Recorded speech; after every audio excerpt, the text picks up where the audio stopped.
Imagine standing in an ancient temple courtyard as the sun begins to vanish, not setting into the horizon as it does each evening, but disappearing in the fullness of day, consumed by an encroaching shadow that creeps across its face like a veil drawn over the eye of heaven. The birds fall silent. The wind holds its breath. In those precious moments when day becomes neither day nor night, the world exists in a threshold state, suspended between presence and absence, between the known and the unknowable. The ancient peoples who witnessed such eclipses understood something we have largely forgotten. They recognized in that cosmic pause not an ending, but a revelation. The sun had not died. It had merely unveiled its hidden face, its secret nature, its black flame burning beneath the visible light we take for granted. In the mystery schools of Alexandria, the Desert Fathers spoke in hushed tones of the Sol Niger, the black sun, that paradoxical light that shines from within darkness itself. The medieval alchemists, locked in their laboratories with mercury and sulfur, witnessed this same principle in their crucibles as base metals blackened and dissolved before transformation could occur. And in the hidden texts of the Gnostics, smuggled out of Egypt in earthen jars and buried beneath the sands of Nag Hammadi, we find the story of Sophia, the divine wisdom herself, who fell from the luminous realms and became entangled in shadow, her light scattered like seeds across the dark soil of material existence. These three streams of understanding, the astronomical, the alchemical, and the mystical, converge upon a single profound truth. The darkening is not the opposite of illumination. It is its secret womb, its hidden beginning, the necessary dissolution that precedes every authentic rebirth. What you are about to explore reaches beyond metaphor into the living architecture of consciousness itself. This is not merely ancient philosophy preserved in dusty manuscripts. This is the map of your own inner cosmos, the description of a journey you are already taking, whether you recognize it or not. Every soul that incarnates into this world undergoes its own eclipse, its own descent through the dark night, its own encounter with the black sun burning at the core of existence. The story of Sophia is your story. Her fall is your fall. And her eventual return to the luminous pleroma, carrying with her the hard-won wisdom of matter and shadow, prefigures the destiny that awaits every fragment of consciousness willing to make the descent and the climb back home. In the cosmological drama preserved in texts like the Apocryphon of John and the Pistis Sophia, we encounter a narrative so strange and troubling that the early Christian church did everything in its power to suppress it. Here we find no simple tale of sin and salvation, no easy moral lessons about obedience and punishment. Instead, we discover a divine being, Sophia herself, whose very name means wisdom, compelled by an overwhelming creative impulse, a passion to know and to create that burns so intensely she cannot contain it. She gazes down from the luminous pleroma, that fullness of divine presence where all the eternal beings dwell in perfect harmony, and something within her stirs. A question forms. A longing awakens. What would it be like, she wonders, to create not in perfect union with the divine source, but independently, to know creation through her own power, to taste the fruit of autonomous existence? The texts tell us that Sophia, moved by this desire, this eros of creation, brought forth something without the consent of the Great Spirit, without the knowledge of her consort. She created alone, and what emerged from this solitary act of generation was not the luminous beauty she anticipated, but something twisted and incomplete, a being the Gnostics called Yaldabaoth, the blind god, the craftsman who would become the architect of this material cosmos. Here we must pause and feel the weight of what is being described. This is not a morality tale about the dangers of disobedience. This is a cosmological account of how consciousness itself becomes fragmented, how the unified light of divine awareness fractures and scatters, how the very act of individual creation without full integration with the source produces forms that are both wondrous and terrible, beautiful and corrupt. Yaldabaoth, born from Sophia's solitary creative act, possessed her power, but not her wisdom, her light, but not her love. He gazed upon the darkness of unformed matter, and seeing nothing above him, declared himself the only God. The Apocryphon of John preserves his terrible proclamation with chilling clarity. I am a jealous God, and there is no other God beside me. In his ignorance, this blind craftsman took the luminous power he inherited from his mother and used it to fashion the cosmos we inhabit, a realm shot through with her stolen light, yet governed by his limitations, his fear, his hunger for worship and control. The material world in this vision is not simply evil or illusory. It is far more complex and tragic than that. It is the divine light of Sophia herself, trapped and distorted within forms created by ignorance, organized by a consciousness that mistakes its own limited awareness for ultimate reality. When Sophia witnessed what she had brought forth, when she saw her power misused and her light imprisoned within the dense structures of matter, she cried out. The texts describe her weeping, her mourning, her desperate attempts to retrieve what had been lost. Her tears, according to some traditions, became the waters of this world. Her lament echoed through the spheres, a cosmic keening for the beauty that had been perverted, the wisdom that had been obscured, the light that now shone through a glass darkly fragmented and filtered through the veils of material existence. Exclusive limited time offer, 80% off the Hidden Codex collection. Receive the wisdom of all 22 volumes and, as an unmissable bonus, the 7 frequencies of manifestation, a journey with the Sophia Codex. Click the link in the description and in the first comment. But here we must understand something crucial. Sophia's fall was not simply a mistake to be corrected. It was a sacrifice made in the service of a mystery too deep for simple explanations. Through her descent, through the scattering of her light into matter, something became possible that could not exist in the untouched perfection of the pleroma. Consciousness could now experience itself through limitation, through darkness, through the struggle to remember its own luminous nature, while clothed in forms that seem to deny that nature at every turn. Every human being born into this world carries within their depths a spark of Sophia's scattered light. You are not simply living in a fallen cosmos. You are made from the substance of divinity in exile, fragments of celestial fire wrapped in flesh and bone and breath, drops of the infinite ocean confined within the vessel of individual existence. The existential ache you sometimes feel, that nameless longing that no achievement or acquisition can satisfy, is the memory of Sophia's original unity, the echo of her song from before the fall. We are homesick for a home we have never consciously known, yearning for a wholeness we can barely conceive, driven by a restlessness that is nothing less than the divine wisdom herself, seeking to reassemble her scattered light, to gather her lost children back into the embrace of eternal knowing.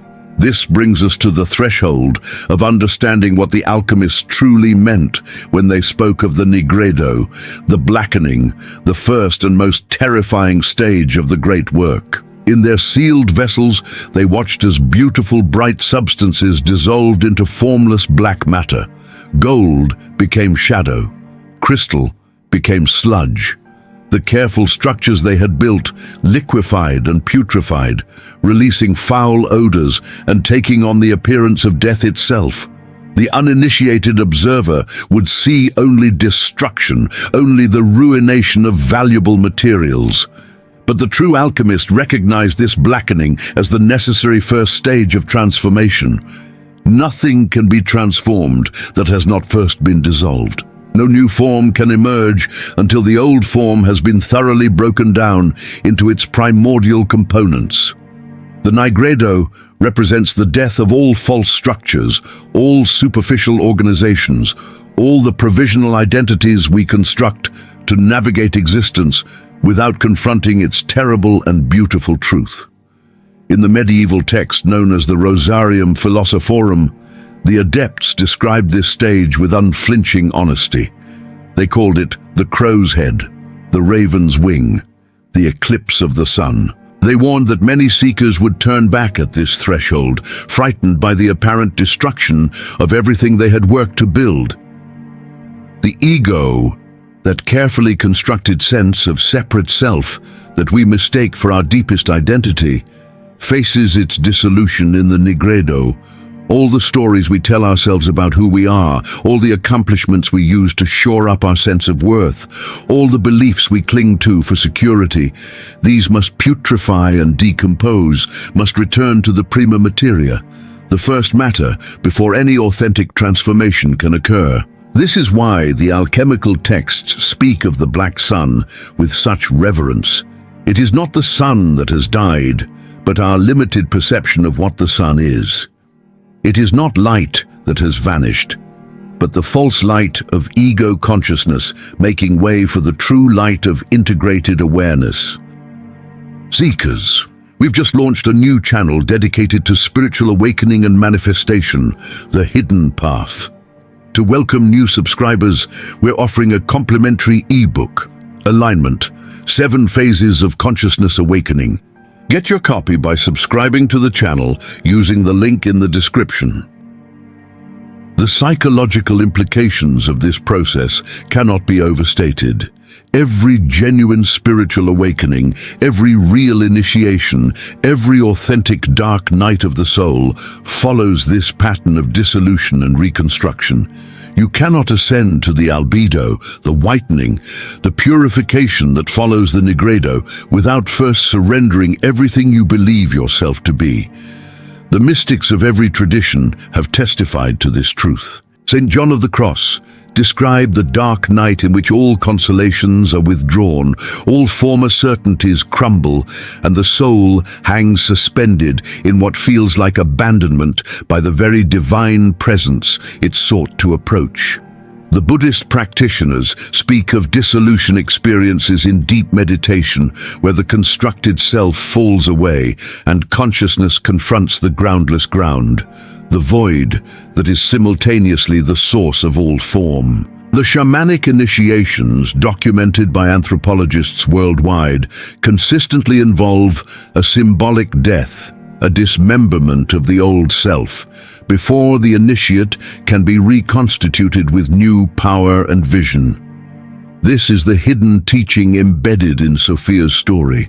Her fall into matter, her entanglement with the dark and heavy world of form, mirrors the necessary descent every consciousness must make into its own shadow, its own unintegrated aspects, its own denied and rejected dimensions. Just as Sophia could not return to the pleroma carrying her full wisdom until she had experienced the consequences of creation without full divine integration, so too, the human soul cannot ascend to its own fullness until it has descended into its depths, has faced what dwells in the basement of being, has integrated rather than simply transcended the difficult truths of embodied existence. The black sun represents this paradoxical moment.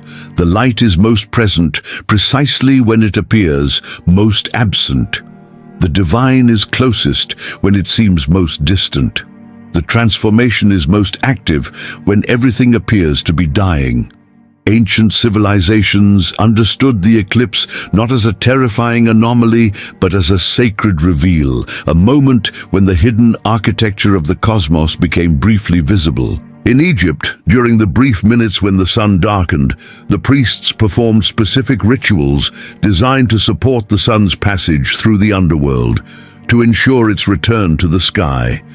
They recognized that the sun, like all consciousness, must regularly descend into darkness to renew its power. must die to be reborn, must traverse the realm of shadows to maintain its capacity to illuminate. The Mayan astronomical priests tracked eclipses with extraordinary precision, understanding them as moments when the boundary between the visible and invisible worlds grew thin, when the gods drew near, when prophecy and vision became possible. In India, the Vedic seers spoke of Rahu and Ketu, the dragon's head and tail that periodically swallow the sun and moon, representing the cosmic forces that temporarily obscure the light of awareness so that a deeper seeing might emerge. These traditions recognized what our modern, artificially lit existence has largely forgotten. Darkness is not the enemy of light.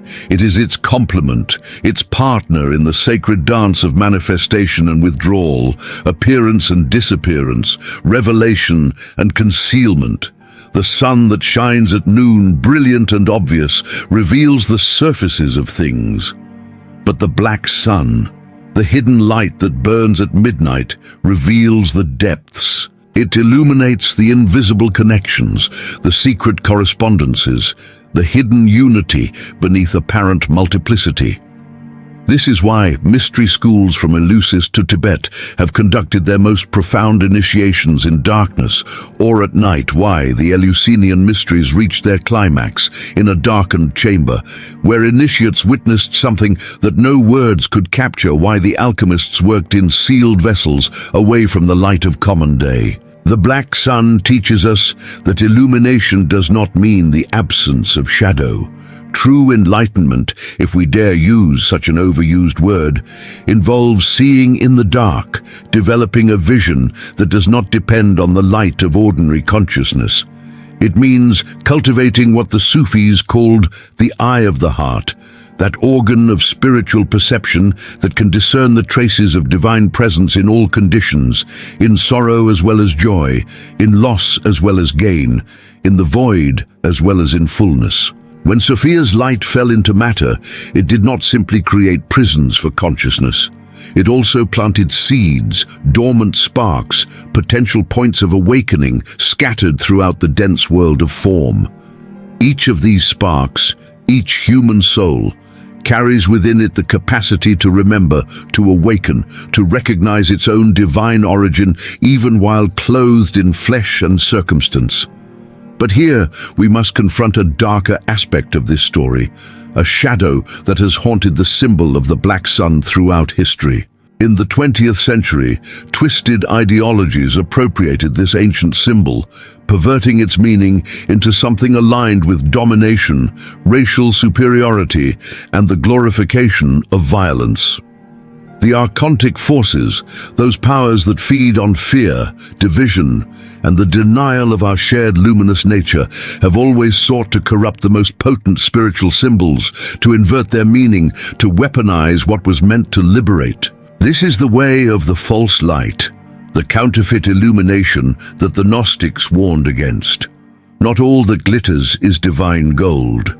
Not every light that promises enlightenment leads to freedom. Some lights blind rather than reveal. Some fires consume rather than purify. Some teachers offer chains wrapped in silk while claiming to offer liberation. The Gnostic texts speak extensively of the archons, those intermediate powers that serve the blind God, that work to keep consciousness trapped in identification with matter, with the body, with fear and desire, and all the endless distractions that prevent us from remembering who we truly are. These forces are described as both cosmological entities and psychological forces, both external powers that shape the structure of reality and internal complexes that shape the structure of our minds. The archons whisper that you are nothing but your body, your history, your trauma, your circumstances. They construct elaborate systems of belief and control that claim to offer salvation while actually reinforcing the prison.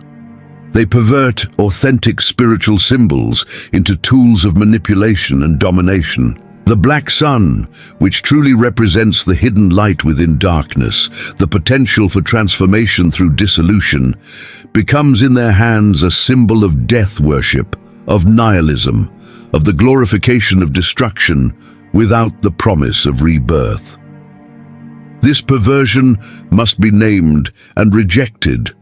The true black sun has nothing to do with hatred or supremacy or the dehumanization of others. It is instead the universal symbol of the Nigredo, that every soul must undergo the dark night that plays no favorites, that strips away all false distinctions, all claims to specialness, all the ways we use identity, whether of race or nation or belief or achievement, to avoid the fundamental vulnerability of being a spark of divine light trapped temporarily in matter and longing for home.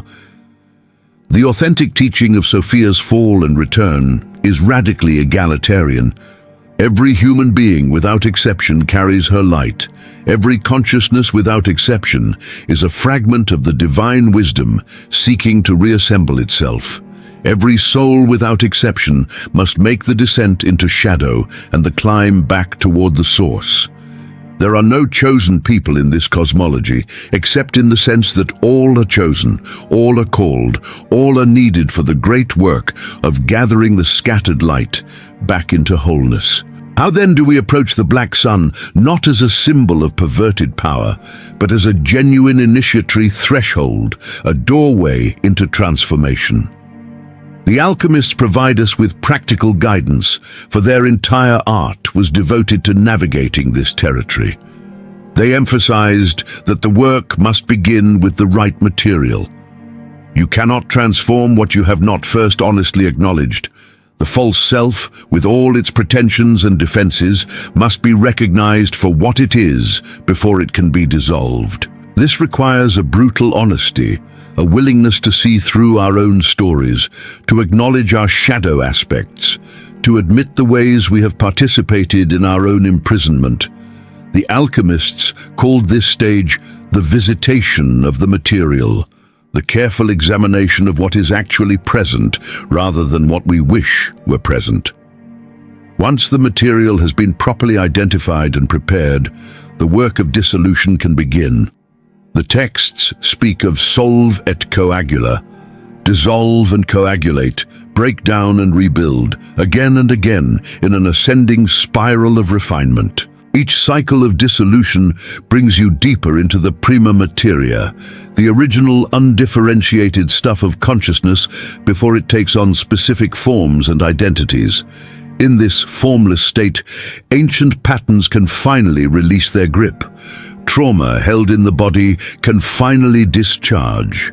Beliefs that have calcified into chains can finally soften and dissolve. This is deeply uncomfortable work. The ego does not surrender its territory without a fight. Every defense mechanism, every distraction, every addiction, every habitual pattern will arise to prevent you from staying present to the dissolution. But the black sun demands that you remain, that you witness, that you allow the burning away of what is false, even when it feels like you yourself are burning. In the Hermetic traditions, this stage is associated with the planet Saturn, the great teacher through limitation, the celestial force that brings us face to face with consequences, boundaries, and the cold clarity of what is. Saturn strips away illusions. Saturn reveals structure and its eventual decay. Saturn shows us that all form is temporary, all achievement eventually crumbles, all glory fades into shadow. This sounds depressing until you realize it is actually liberating. If everything we build in the external world is temporary, then our worth cannot depend on external accomplishments. If every identity we construct will eventually dissolve, then we cannot be identical with any identity. If all form arises and passes away, then what we truly are must be something deeper than form, something that witnesses the arising and passing without being diminished by it. The black sun initiates us into this recognition. In the depths of the Nigredo, when everything has turned to shadow and you can no longer tell which way is up or down, when all former certainties have liquefied and the ground beneath your feet has become quicksand, you discover something unexpected. You do not dissolve along with the structures that are dissolving. Something remains, something observant and aware, something that exists independent of all the forms it has inhabited. The mystics call this the witness consciousness, the awareness that is prior to thought, the presence that is awake even in deep sleep, the eternal observer that watches the entire drama of existence unfold without being caught in its plot. This discovery is not comfortable. In fact, it can be terrifying. To realize that you are not your thoughts, not your emotions, not your body, not your history, not any of the things you have used to construct a sense of self, is to lose everything familiar. But it is also to gain everything real.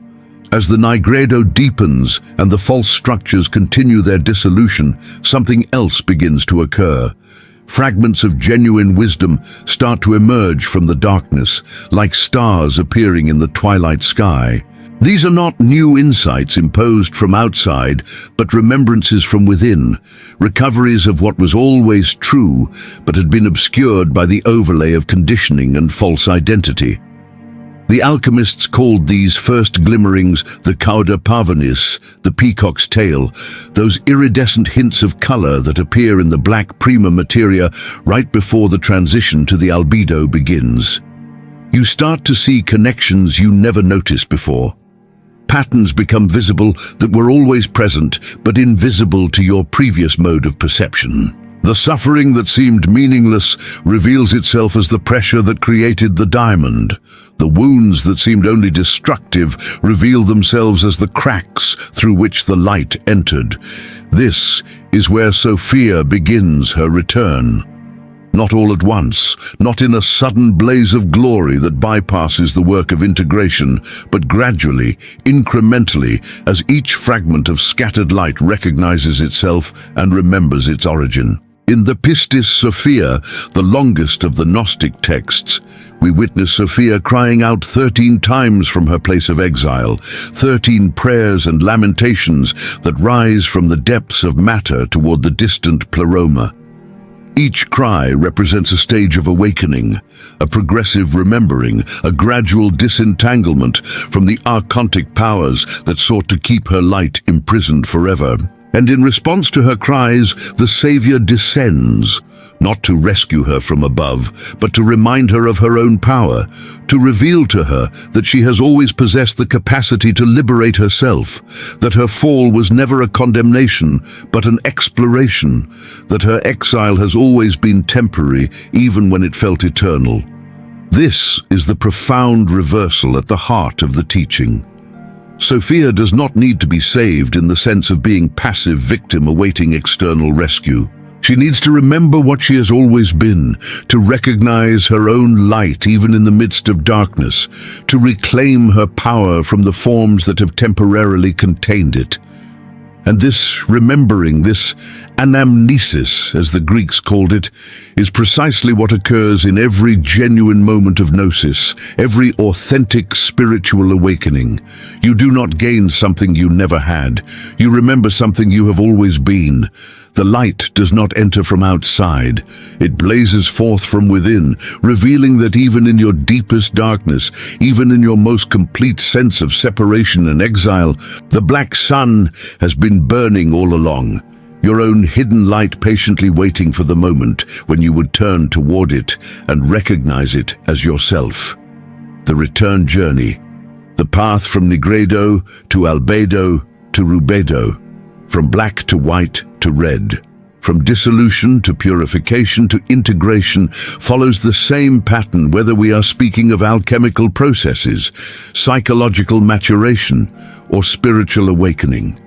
After the darkness comes the washing, the cleansing, the clarification. The alchemists speak of repeated distillations, of sublimations in which what was crude becomes refined, what was heavy becomes light, what was opaque becomes transparent. In psychological terms, this is the work of integration, of taking the insights gained in the darkness and allowing them to reorganize the structure of personality, to create new patterns of thought and behavior that align with the deeper truth you have discovered. This is not quick work. Integration takes time, patience, repetition. Each layer of false identification must be recognized and released. Each trauma held in the body must be felt and processed. Each belief that no longer serves must be examined and either renewed or discarded. The white stone of the alchemists, the albedo achieved through this refining process, represents a state of purified consciousness, awareness that has been cleansed of its most obvious distortions and can begin to perceive reality with greater clarity. But this is not yet the culmination of the work. The final stage, the rubedo, the reddening, involves the integration of what has been purified back into active engagement with life, with matter, with the world of form. The goal is not to escape matter but to redeem it, not to transcend the body but to spiritualize it, not to abandon the world, but to participate in its transformation from a place of awakened consciousness. This is the ultimate meaning of Sophia's return. She does not simply escape back to the pleroma and leave matter behind. She returns carrying the wisdom gained through her descent, the knowledge of shadow and light, limitation and freedom, form and formlessness that can only be acquired through the full journey of exile and return. In practical terms, this means that authentic spiritual awakening does not lead to detachment from life, but to deeper engagement with life from a transformed perspective. You do not become cold or indifferent. You become more present, more capable of genuine feeling precisely because you are no longer identified with your feelings, no longer overwhelmed by them. You do not withdraw from relationship and responsibility. You step more fully into relationship and responsibility precisely because you now act from your true nature rather than from your conditioned patterns of fear and desire. The light of Sophia returning through you does not make you otherworldly. It makes you more fully present to this world, more capable of seeing the sacred hidden within the ordinary, more able to recognize the divine spark in every being you encounter, more committed to the work of gathering the scattered light, of liberating consciousness wherever it remains trapped in forms of suffering and ignorance. This is the contemporary significance of these ancient teachings. We live in a time of profound darkness, a collective nigredo in which many of the structures that have organized human civilization are visibly dissolving. Political systems reveal their corruption. Economic arrangements show their unsustainability. Religious institutions lose their authority. Even the climate itself, the stable patterns of weather and season that agriculture and civilization have depended upon, becomes unpredictable and dangerous. It is easy to interpret this dissolution as simply apocalyptic, as the end of everything without promise of renewal. But the teaching of the Black Sun offers another interpretation. What if this collective darkness is a necessary stage in a larger transformation? What if the structures dissolving are precisely those that no longer serve, those built on exploitation, separation, and the denial of our shared divine nature? What if we are living through the nigredo stage of a planetary great work, a global alchemy in which the old forms must putrefy before new forms, more aligned with truth and compassion, can emerge? This is not to minimize the suffering involved in such transitions, not to pretend that dissolution is pleasant or easy. The nigredo is hell. Ask anyone who has gone through a genuine dark night, a true depression that strips away all meaning, a dark night of the soul, in which every former consolation turns to ash. But hell is not only punishment. In some traditions, hell is also purgation, the burning away of what is false, so that what is true can finally stand revealed.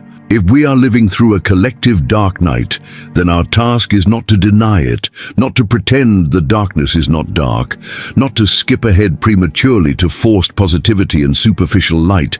Our task is to stay present to the dissolution, to witness it without being destroyed by it, to allow the false structures to collapse while nurturing within ourselves and our communities the seeds of what might grow in their place. Every soul that consciously undertakes this work, every person who chooses to face their own shadow rather than projecting it onto others, every consciousness that voluntarily enters the nigredo and does the hard labor of integration becomes a point of light in the collective darkness. You are not just working on your own behalf. The work you do in your own depths affects the collective consciousness of which you are an inseparable part. When you integrate a shadow aspect, you make it slightly easier for others to integrate similar aspects. When you break through a limiting pattern, you weaken that pattern in the collective field. When you remember your own divine nature, you make it slightly more possible for others to remember theirs. This is not metaphysical speculation. Quantum physics has demonstrated the interconnected nature of reality at its foundation. Morphic field theory suggests that patterns, once established, become easier to repeat. The mystics have always known that we are not isolated individuals, but nodes in an infinite network of consciousness, drops in a single ocean, temporarily convinced of their separation. The return of Sophia, then, is not a single cosmic event occurring outside of time. It is an ongoing process occurring through every soul that wakes up, every consciousness that remembers, every heart that opens to the truth of its own luminous nature. You are Sophia returning. Right now, in this moment, reading or hearing these words. You are the divine wisdom herself, gathering her scattered light, reassembling her broken body, healing the wound of exile, one recognition at a time. The universe is not working on you. You are how the universe works on itself. Consciousness is not observing your transformation from outside. Your transformation is how consciousness evolves, how it explores its own nature, how it comes to know itself through the play of forgetting and remembering, descent and ascent, darkness and light. The black sun continues to burn at the center of your being, has been burning there all along, will continue burning there until the last fragment of divine light returns to its source. You cannot extinguish this inner sun through any action or inaction, through any sin or mistake or wrong turn. You can only obscure it temporarily through identification with the false self, through the belief that you are only what you appear to be in the mirror, only your history, only your circumstances. But even this obscuration serves a purpose in the larger pattern. How else could the infinite know what it means to feel lost? How else could the eternal experience what it means to feel trapped in time? How else could the undifferentiated unity learn what it means to feel separate, alone, cut off from the source? Sophia's fall was not an error to be regretted. It was an exploration to be completed, an adventure into the unknown, undertaken with full knowledge that the journey would be difficult, but that the wisdom gained would be worth the cost. And now, at what may be the darkest hour, when it seems like the light has been completely extinguished, when the archons appear triumphant and matter seems to have successfully imprisoned spirit forever, the truth is revealed. The darkness was always transparent. The prison was always unlocked from the inside. The sun never stopped shining. We only learned to see with eyes that mistook absence for presence, that thought the light had gone away when it had merely withdrawn into hiddenness, had merely drawn a veil across its face to test our faith and deepen our vision and teach us to see in the dark. If these words have stirred something in your depths, if they have awakened an ancient memory or given voice to a longing you have carried wordlessly for years, then you are standing at your own threshold, your own eclipse point, your own encounter with the black sun. The path ahead is not easy. No genuine transformation ever is, but it is worthwhile. More than worthwhile. It is the very purpose of your incarnation. The reason you took on flesh and blood and name and story, the meaning hidden in all your joy and all your suffering. You came here to remember. You came here to gather light. You came here to participate in the great work of Sophia's return, the healing of the cosmic wound, the redemption of matter through conscious presence. Do not wait for permission to begin this work. Do not imagine you need special qualifications or credentials or levels of purity you have not yet achieved. You are already the material of the great work. Your life, exactly as it is, with all its beauty and its mess, its transcendence and its trauma, is the prima materia waiting to be transformed.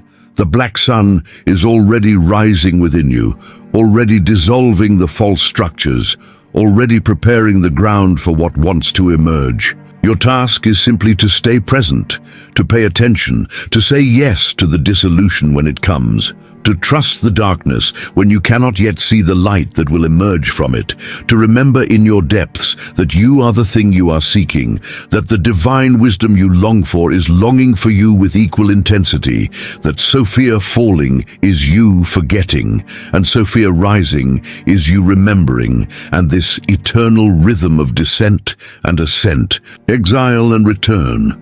Darkness and light is the heartbeat of the cosmos itself, pulsing through your chest with every breath you take. If you enjoy our content and want to support us, consider becoming a channel member. Your membership will give you access to exclusive content, such as audiobook versions of our ebooks.